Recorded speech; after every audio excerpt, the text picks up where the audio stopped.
about these lean-to things. Like, what happens, like, so when you're on the trail and it's been a long day or whatever, and you show up, you just happen upon one at night, and like you know, I'm gonna sleep here. You walk in and there's like 3 other people in there that you've like never met. Like, Yeah. Like that's just normal. You just chill in there and sleep with people you've never met in your entire life. Yeah.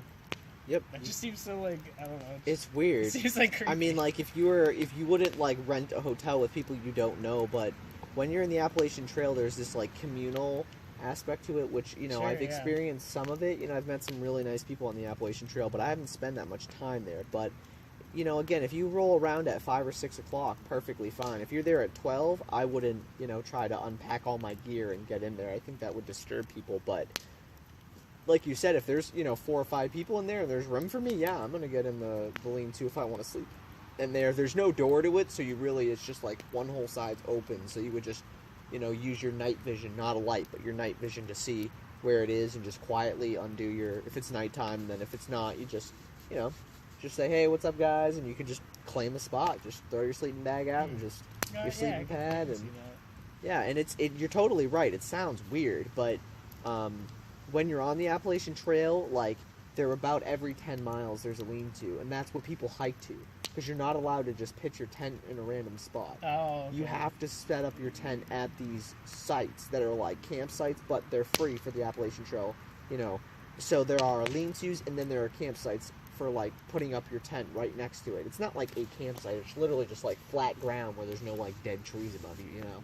Yeah. So, but yeah, it's a great question. So, how do you figure out the weather?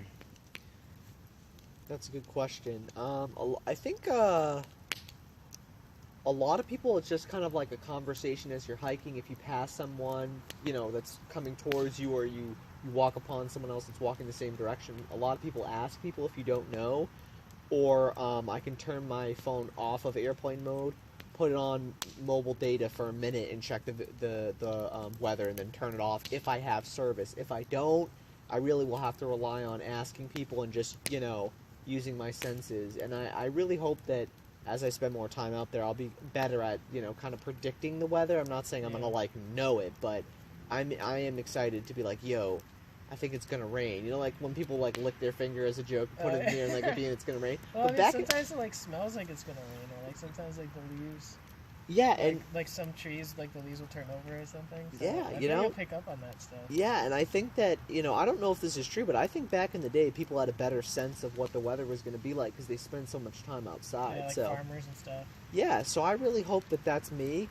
You know, honestly, I don't really care if it rains as long as it's warm. You know, it's nice to hike in the rain actually when it's warm, as long as you're not going down a mountain because then it's slippery. But Right. you know, it's warm? nice. It's warm when it's raining, you said?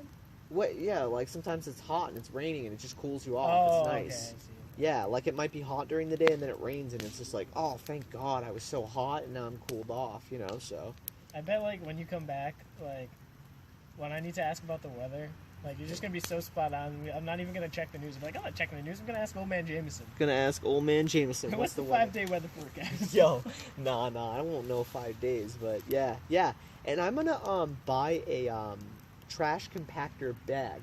They use them for those trash cans, and I'm gonna actually line my pack with it. So I'm gonna put the trash compactor bag inside my backpack, and I'm gonna shove it full of stuff. And then when I close my backpack, I'll roll the top of it up, so my backpack, the inside, all the stuff won't get wet. Oh, that's smart. Yeah.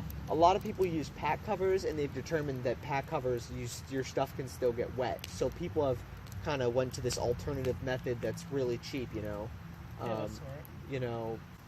So you're a music guy. Yes. I know this about you. You love music. Mm-hmm. So, real quick, what kind of music are you going to be listening to during this hike? Like, do you have, like, hike music? Or? Yeah, I do. I have a playlist of your music for Orikuru and Circle Brook, which I'm really excited to listen to. I want to memorize a lot of the lyrics of your songs, so that will be fun. I have like a workout music playlist that I'll listen to. I want to get all the Disney music basically ever created. I'm kidding. All the classic Disney music, like Mulan, Tarzan, some Pixar music like WALL-E and Toy Story. That'll get your mood up. And yeah, bro, I love Disney music. Guys, if you don't know, Disney music is like my life. You know, Hercules has some great songs, like I Will Go the Distance. I'm definitely listening to that. True. Ice Age, Send Me on My way. I Will Walk 500 miles. Dude, I'm going to be blasting that stuff in my earbuds, bro. I'm going to be killing it. So I love all that music, so I really want to listen to that. I would like to voice record some of my raps, like reading it and then listen to it so I can memorize it, because I've not done the best job about, you know, producing this album with you, as well as just knowing the lyrics of my own music. Like, so I want to work on that too. And yeah, I want to, I'm thinking about maybe posting something on my Facebook page and asking people to recommend, you know, one of their favorite songs or a few of their favorite songs, and then listening to that. I just don't want it to be like 100 songs, because then I think I'll get overwhelmed and not listen to a lot of it. So it's kind of like a way to like spend time with people while you're away, though. Exactly. Hey guys, thanks again for asking me some questions and interviewing me next to this campfire. That was really fun. If you think of more questions, on YouTube, post a comment. On Facebook, shoot me a message, text me, call me, whatever. Instagram, Snapchat me, whatever it is. I will be making more videos on the Appalachian Trail, and of course I can give more information out. This is of course something that I've been researching for, I don't even know, a year now. I've read multiple books and watched hundreds of hours of YouTube videos, and I've asked people questions, I've asked myself questions, I've had people ask me questions, so this is very in-depth. So yeah, it's deep. So you know, please feel free to ask questions. There are no dumb questions. I mean, there are things that, you know, like pooping, you know, you don't think about that, but you got to figure it out. So, but yeah, of course, remember to hike your own hike, and I'll see you guys out on the trail. Peace out.